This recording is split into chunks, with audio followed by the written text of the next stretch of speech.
Welcome to Daily Meditation with Sangha Live.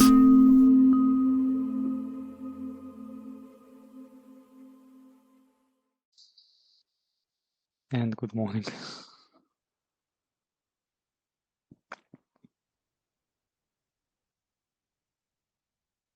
I hope you're well. I hope you had a good day yesterday. And also hoping that you're beginning to sense some of the fruits of this particular cultivation of metta. Wait a second. Yes. I'm not where I was in previous days. Probably notice I'm in a place that's much more silent. But I needed to ride my bikes here and it was a little bit chilly, so I have some sneezes going. I did remember to use my inhaler, though, which is a good thing. All right, so I do hope that you're also feeling and sensing some of the benefits of what we're cultivating here together in terms of metta.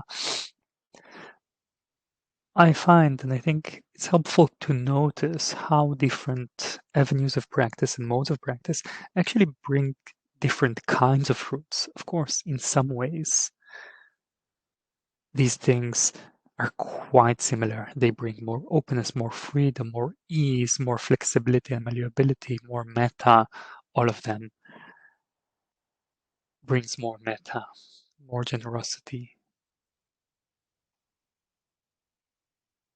But in some ways they're different, and noticing the difference between them actually helps the practice to evolve in ways that are nuanced and that has more differentiation in them, and that really helps long term in many ways. Partly an insight into the emptiness of perception, meaning the emptiness of the self and the world, is dependent on relying on all sorts of distinctions and differentiations, but this one is included. How what I'm cultivating and how I'm cultivating in my heart and mind affects and impacts my actual day-to-day lived experience of self and world. The self and world arise, the way they are sensed arises as a result of the movements, the habits, the grooves of the heart and mind, and that's something worth developing sensitivity to and making conclusions from.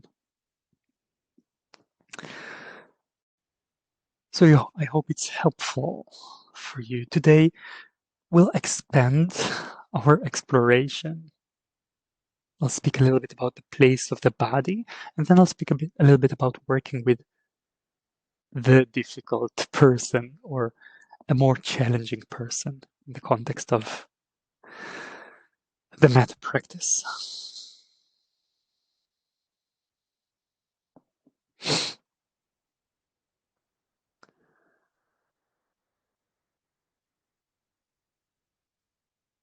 So probably, or maybe I can't be sure of that, but it may be that at this point you already have a sense that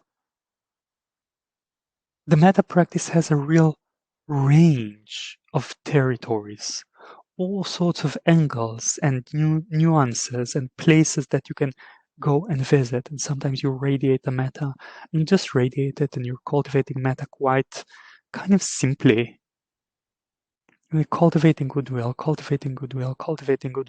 But sometimes you do need to visit an area that's more challenging, perhaps, like the inner critic I've mentioned yesterday, or emotional territories that are a bit more, that needs a little bit more attention.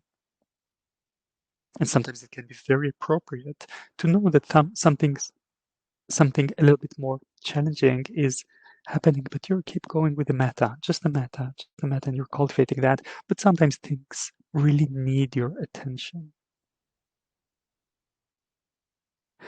Throughout this entire journey, we want to be open and sensitive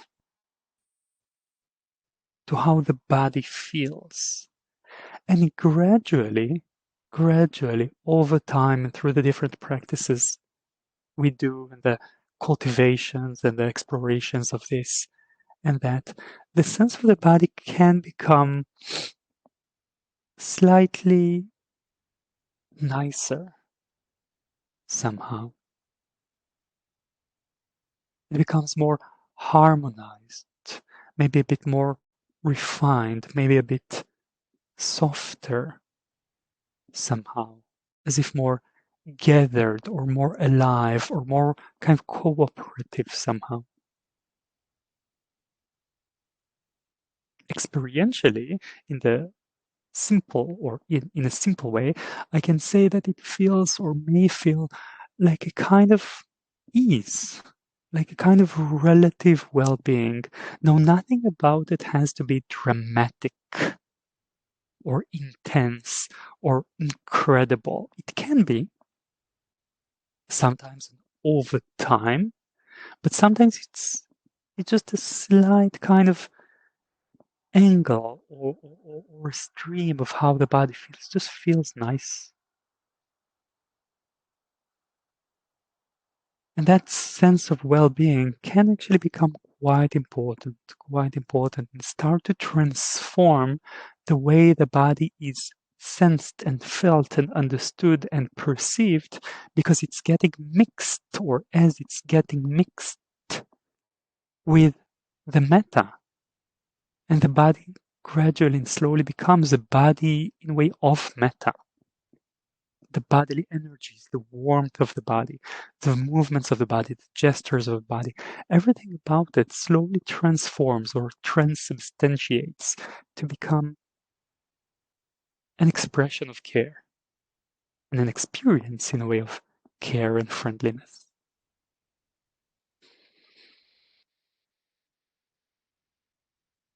Sometimes you can sit and open the sensitivity to the whole body and just establish the relative ease as your primary thing, where you're hanging out, and let the metta just move there, come from there, echo there. Sometimes that really won't be possible, and you sit and you scan the body, and you relax it, and you settle in, and then there is nothing really nice about it, or almost, or you can't really tune to what's nice about it. Fine, you just go and you cultivate the metta, just the phrases, and it's okay if sometimes it feels quite dry. I'm just trying and I'm seeding seeds, seeding seeds, as if I'm walking in a field, just seeding seeds, and as if not much is happening besides that. Fine, fine. That's sometimes how agriculture works, or at least I've seen in movies. I don't actually know. But, a little bit of gardening. This is sometimes how a little bit of gardening works. You just seeds. Fine.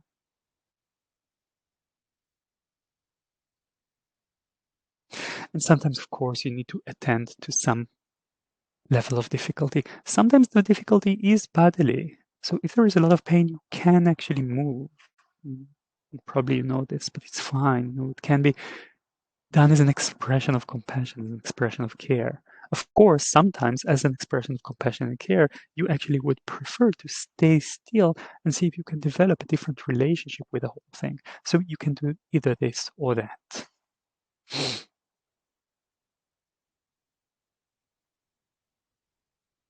When there is pain, bodily pain, or difficulty, it can be very normal for the mind to kind of get sucked into that and locked into a certain relationship with it. Often it is quite helpful to let the attention go to wherever is okay. Actually, areas, parts of the body that feels fine, maybe not remarkable, but fine, and you stay there and you let that contextualize the way the body feels. And that makes the possibility of metta and the working with the pain more flexible and malleable, because you're not so locked. sometimes with practices like these, with a metta, bodily energies begin to kind of flow in ways that are maybe a little bit different or kind of more than their ordinary way of flowing. Sometimes there is just more energy available for the being. Metta makes the heart and the mind more available in a way more simple, and it allows energy to gather. The mental energy, the bodily energy, it gathers, and when it gathers, it begins to flow. It wants to do stuff. As it flows, it may get stuck sometimes. So then you can use imagination if you want. Maybe it flows up and it gets stuck here or something, at the throat area. You can imagine it flowing through, flowing through. Sometimes I would imagine just flowing through and then from the top of the head opening and then flowing down back again. This playing with bodily energies can be very much a part of the metta practice. At some point, you can radiate those as your metta. And again, it doesn't need to be intense. There is some pulsing of the heart, and it produces this sense of energy flowing in the body. Let that flow, let that flow, you let that radiate as your metta. And we may think, yeah, it always needs to come from the heart. Maybe not. Maybe it can come from the hands. It was this natural hand gesture. I just made it very natural. So you can kind of feel the metta perhaps flowing from the hands, or when you're walking around, the touch of the feet with the earth has a sense of metta. And so just enjoying that, letting the body kind of trust that, letting the heart trust that as an expression of metta, which in a way it is.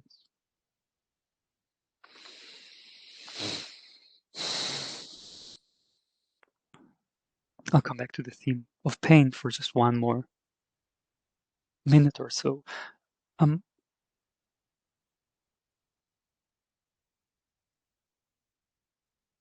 A big ingredient always in how pain or physical difficulty impacts is or has to do with the relationship with it. Actually, that tends to be quite significant in the way everything is experienced, pain and physical difficulty included. In the context of the metta practice, there can be the invitation to actually, so I'm radiating metta to another person, and then there is this pain. And then you can kind of take the approach of, who cares about this pain? It doesn't matter. I'm here, I'm doing all this for you.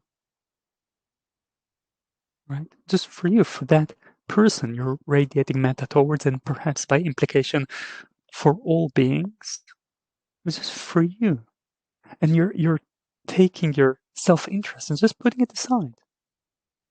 Like, I don't know how that sounds for you, but from, when the Buddha speaks about metta, he compares it to the love of a parent to their child.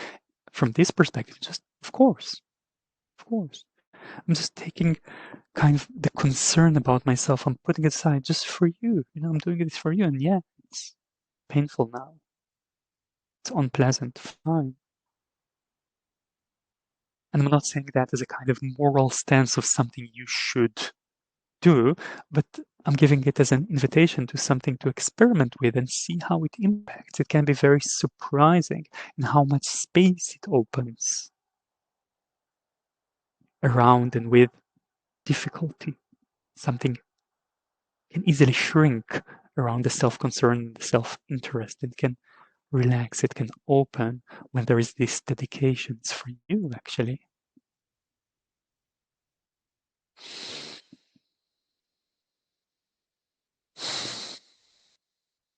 All right. Today we'll open one more category, which is the category of the challenging person, difficult person.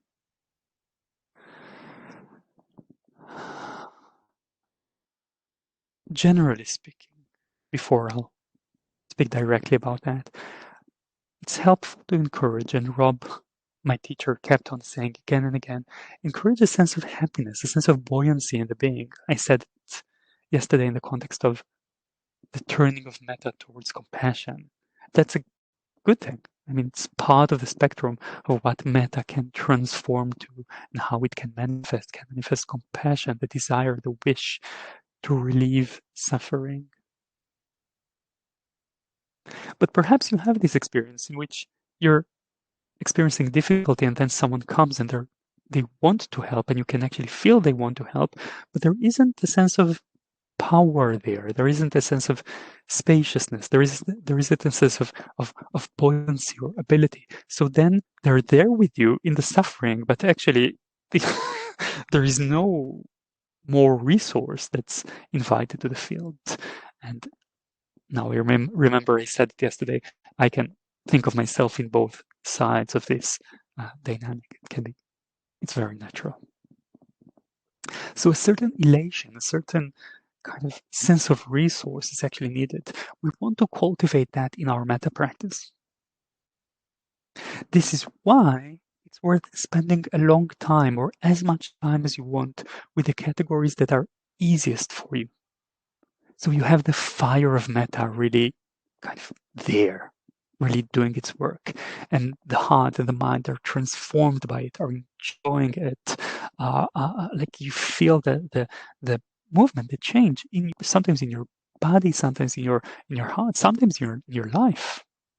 New perspectives begin to open from that, and that has that a sense of kind of power and potency that comes with it. And then you're putting more and more weight. Yesterday we added the neutral person, and that's already a stretch. It's radiating metta towards people that you wouldn't think about.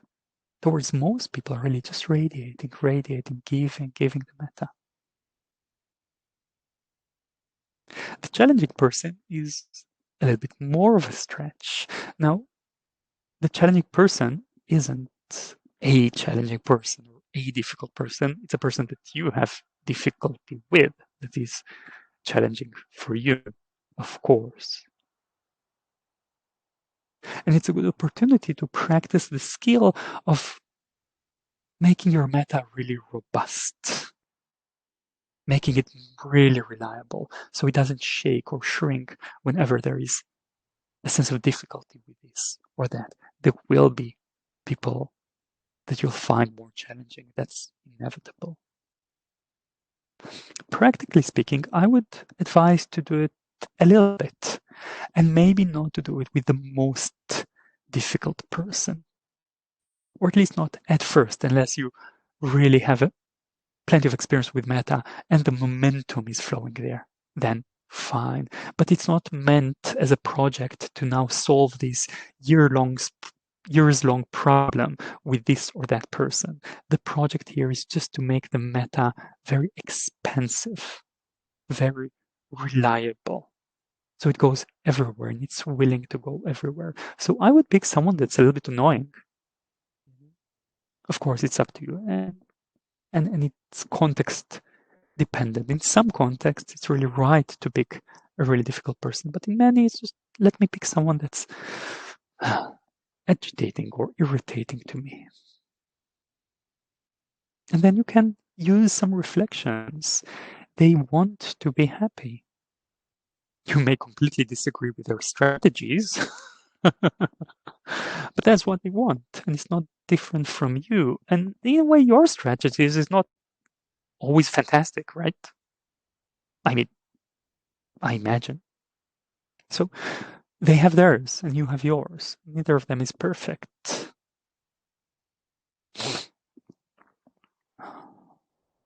Sometimes I reflect that and kind of really bring to mind that person is difficult for me, but hey, there are people who love them and they love people. So imagining the love relationship there, actually kind of, I need to kind of make the effort to step out of my angle that sees them as being necessarily so difficult.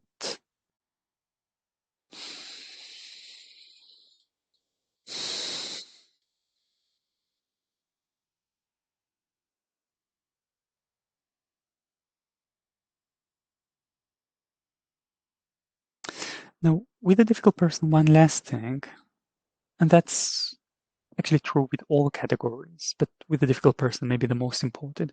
You can always switch between yourself and the other person. So you're radiating metta to that more difficult person. When you're doing that, have that intention, that action, and at some point you feel there is too much anger, or too much irritation, or it's just, all right, go and radiate metta to yourself. Here I am. And then in this context, you can see yourself, and that will probably happen quite spontaneously. You can see yourself in the context of this relationship, right?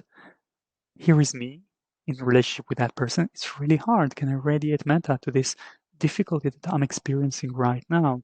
And then maybe radiate metta to both of us in the relationship. May we in this relationship be okay.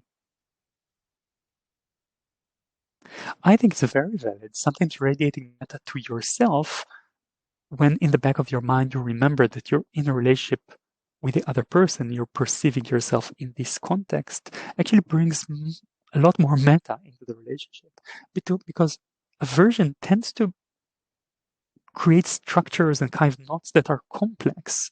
And if there is aversion towards them, there is probably aversion in your kind of relationship with yourself, not kind of, but actually in your relationship with your sense of self or the sense of who you are in the context of this relationship. And when you soften that, you bring metta to the field of the relationship, and it doesn't matter where it begins. And then it can expand. Okay, let's practice together.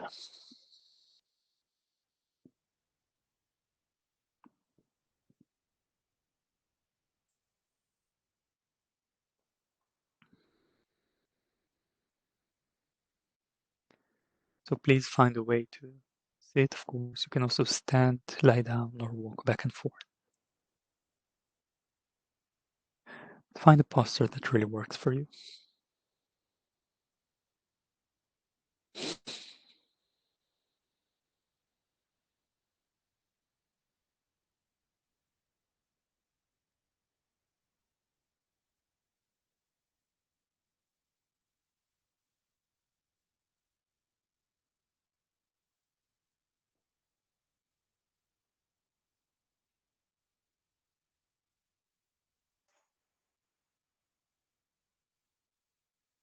Take time to adjust the posture.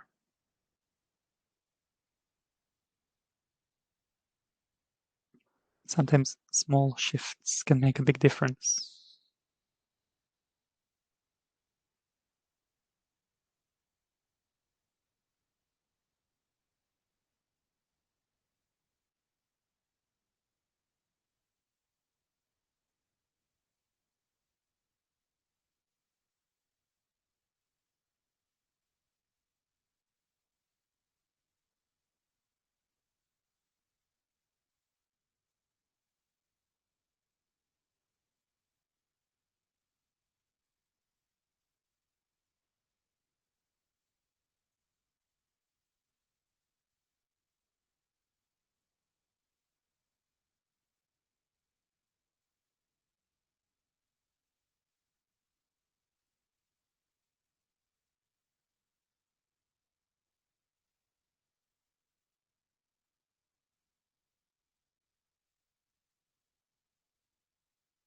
Find your basis with the earth. Relax the lower part of the body so it can give its weight to the earth.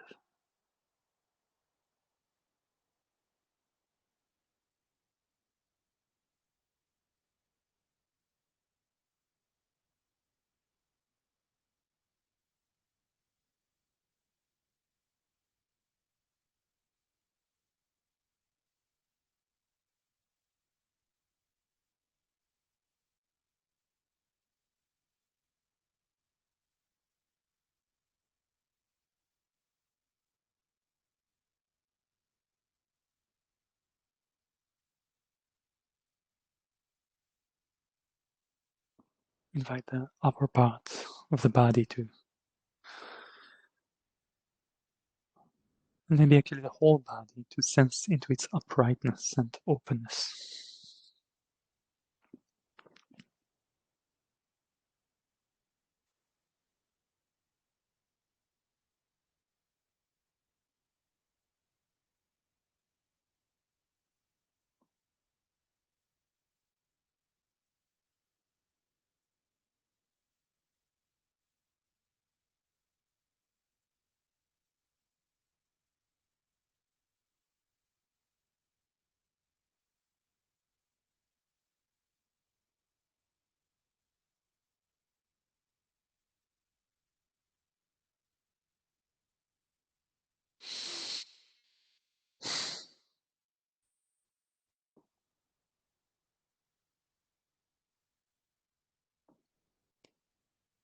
And then take time to relax the body.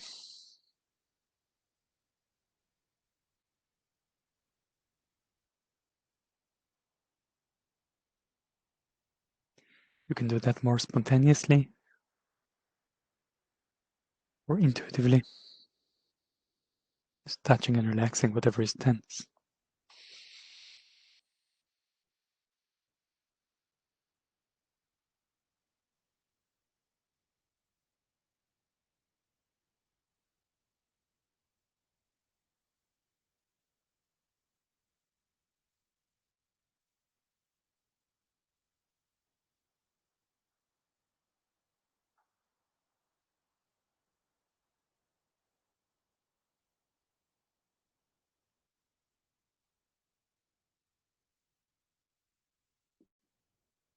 And if you want, you can do that more systematically. Today I will not be guiding the gradual body scan from the top of the head to the feet and then back to the belly and chest, but you're invited to do that. Touching and relaxing part after part.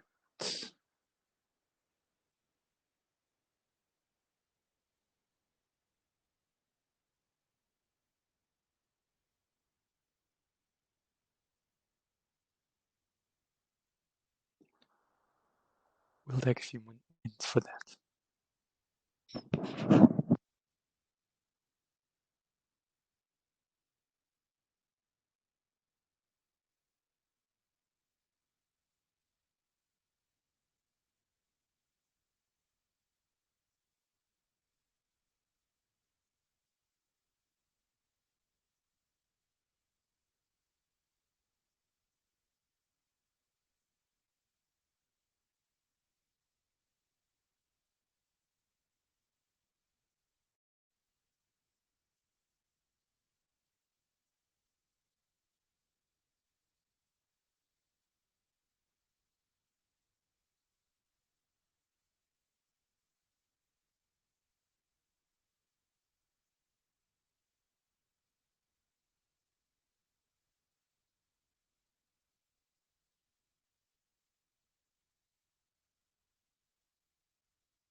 And when it feels right,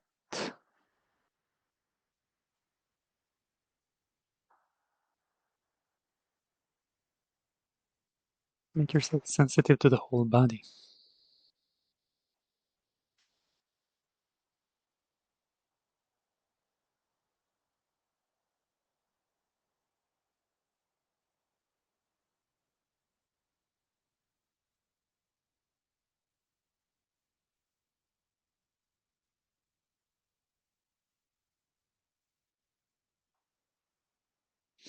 The sensitivity to the whole body can be a little bit more broad, a bit wider than the boundaries of the physical body.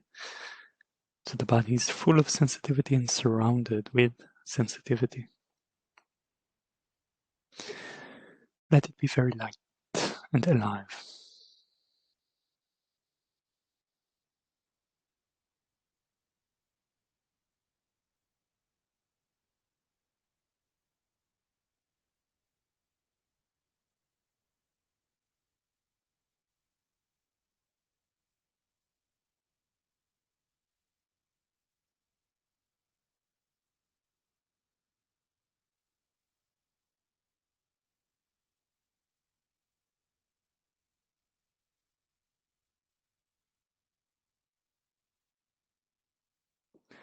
touching and suffusing every aspect of the bodily experience. In the field of the body, there will be all sorts of frequencies and densities.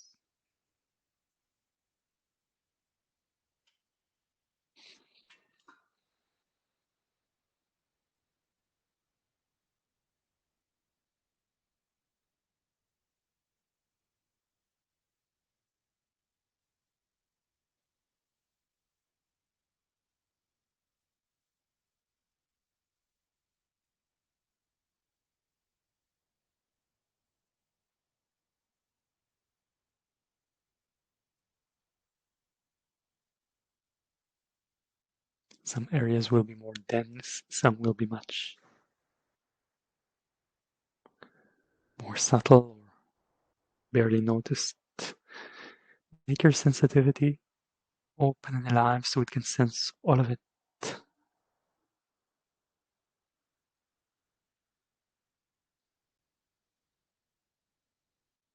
Some of it will be pleasant, some of it less. So make your sensitivity open and alive so it can sense all of it.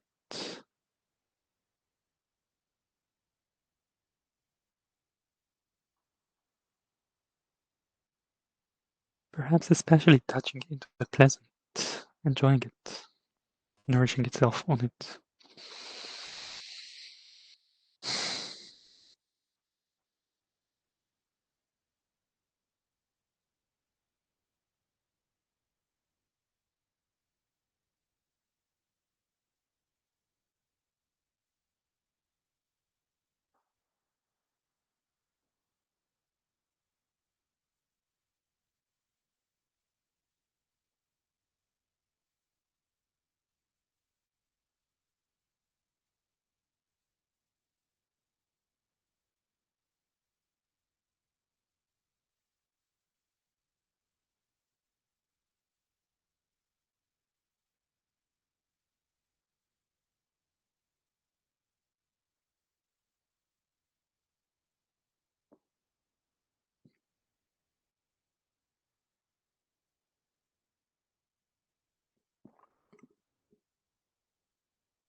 The sensitivity to the whole body will tend to shrink. Whenever it shrinks, expand it again. You may want to find a center for it.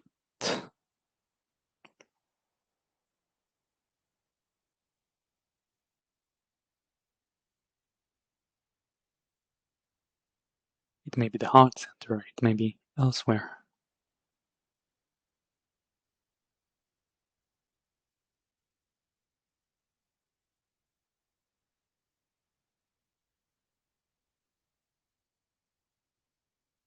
And sometimes it can be possible not only to be aware of such a center and of the whole body, but as if to be aware from such a center. So the awareness opens out, expands from the heart or the other center to the whole body. As if you're seeing and sensing from the heart or the other center into the whole body.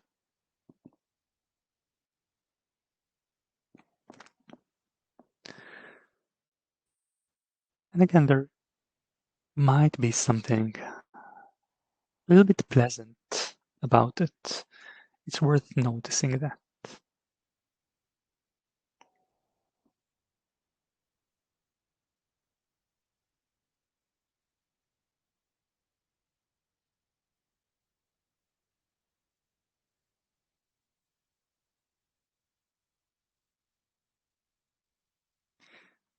You may want to mix metta into your attention.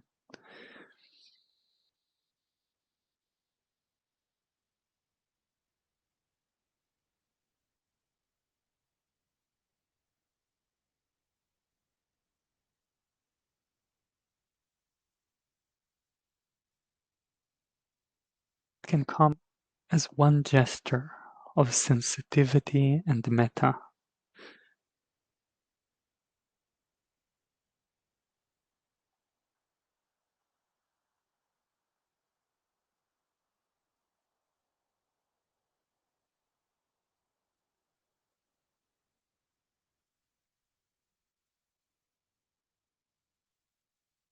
You can support it with phrases if you want. Now, sensitive to your body, and in a way saying to your body, may you be safe and protected.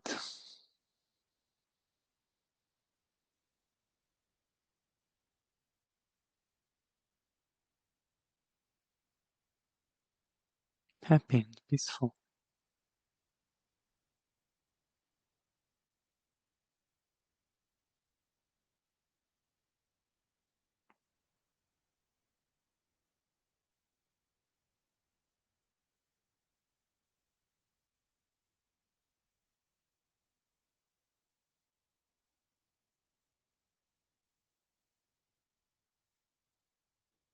Or you may use the imagination from the heart center or that other center radiating light that touches every corner of the body,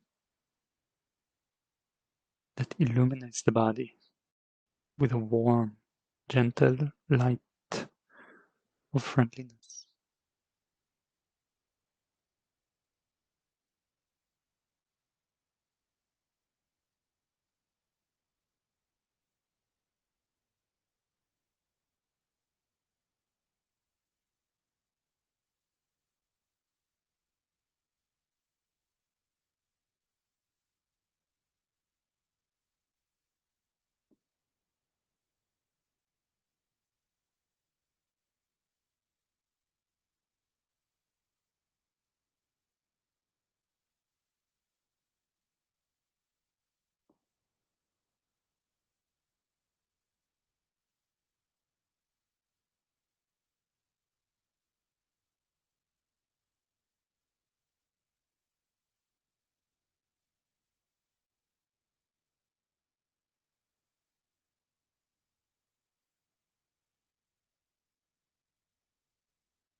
You can invite your awareness to be a bit broader than that, or a lot broader than that, to include the outside as well, so your impression of the room around you, of sounds and silence. Inviting the awareness to receive and touch equally whatever is inner and outer, without really holding a sharp distinction there.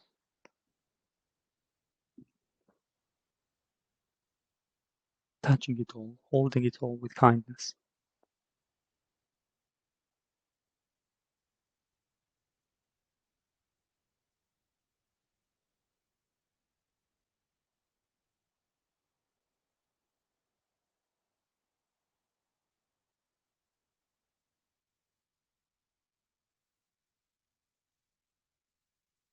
That can include mental phenomena as well, so thoughts, emotions, mental climates.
tune the effort so you're open, sensitive, alive, and not pushing.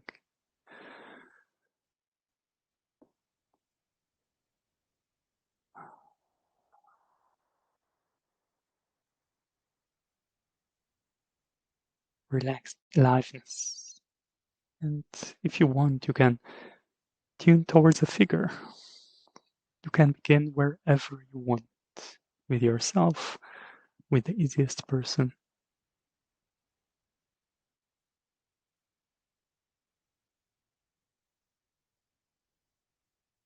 or with any of the other figures.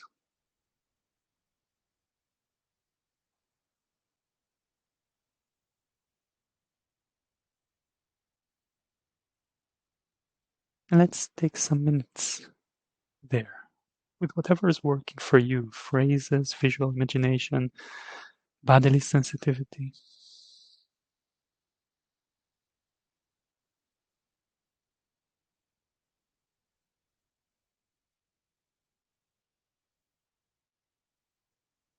Nourishing the metta.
And if and when it feels right, you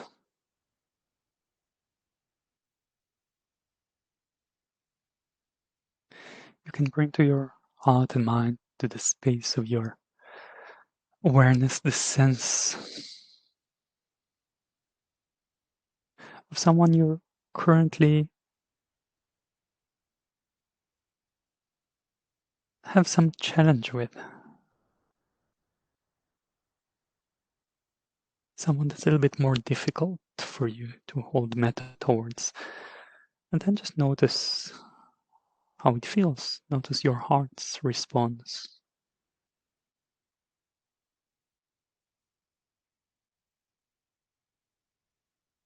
Give it some space. Welcome it.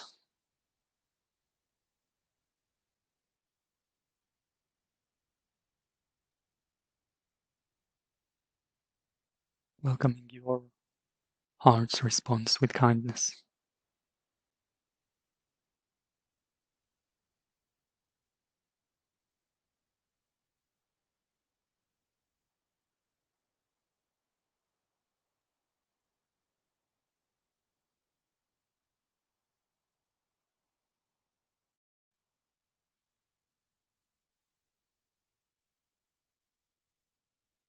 And then perhaps sensing that person's desire for happiness, ease, well-being.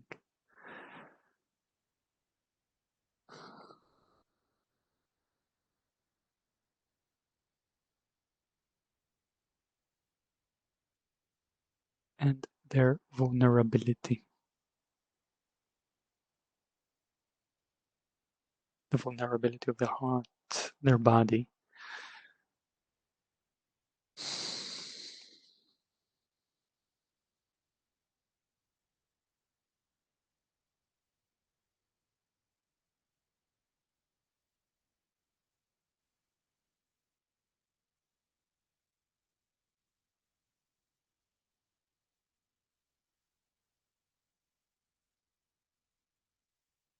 So inviting the metta to flow in their direction as well.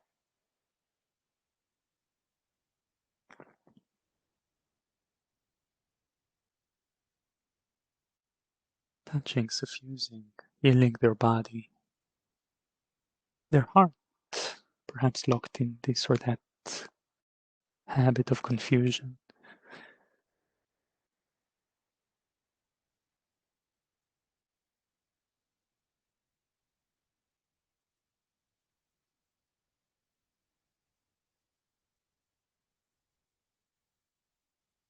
Seeding again and again the kindness.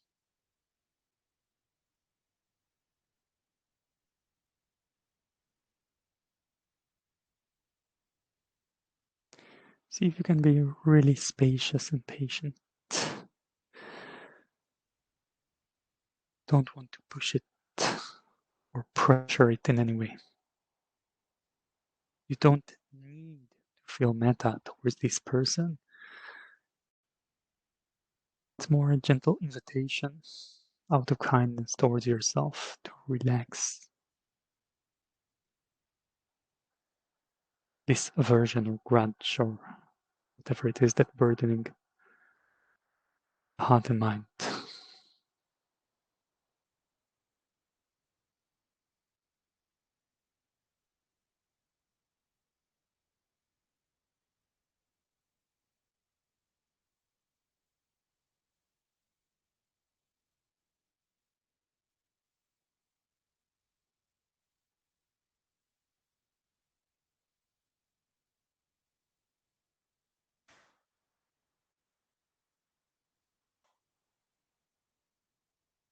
It may be helpful to imagine them in the context of their own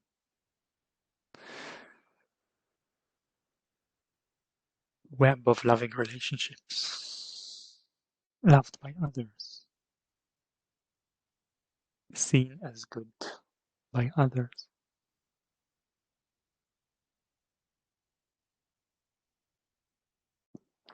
Receiving metta in this way.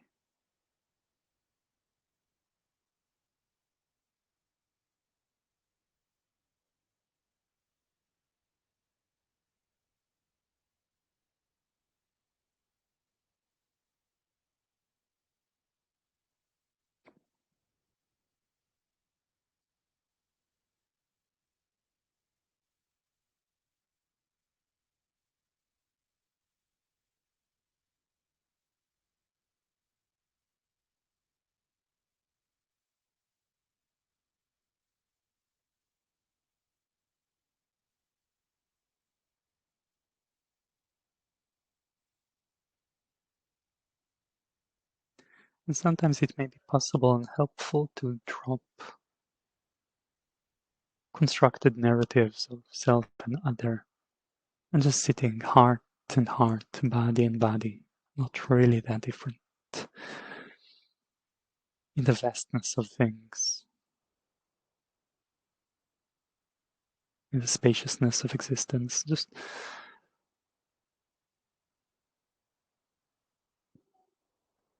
allowing the friendship, the kindness to be primary, more real in a way than this or that history, narrative, event. Sometimes.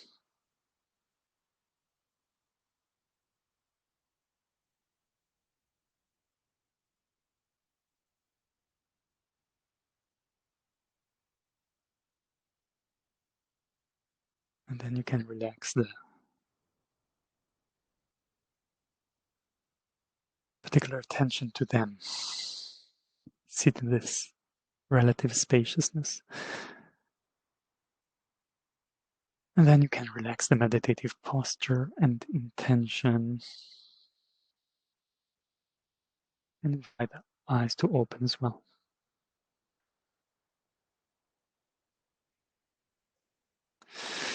Thank you for your practice.